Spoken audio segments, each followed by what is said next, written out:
So in my previous video, I talked about feeding the wolf inside of you. So what are we aiming for when we want to make that shift, when we want to make that change?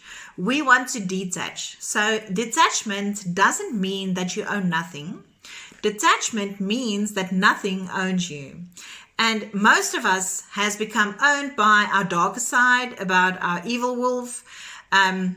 We've become owned by the self that we don't want. And the only way to break the habit is to disrupt it and then to replace it. So how do we do that? Well, you need to do the work. You need to ask yourself, what is important to me right now? What will feeding the wrong wolf mean to my mindset? What will it mean to my health in the long run?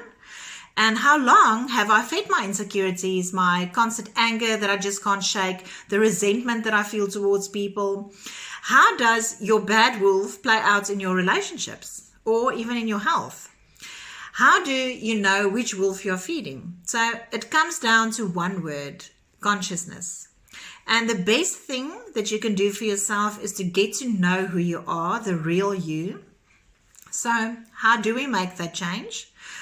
What if you made this year about you? Instead of going away on holiday this year, invest the time and the money in your own well-being, in your own state of mind.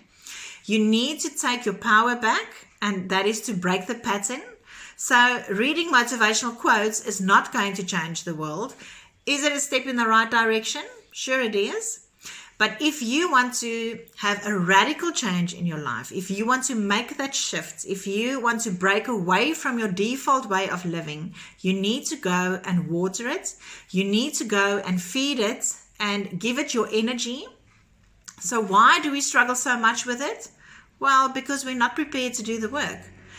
But what is it costing you?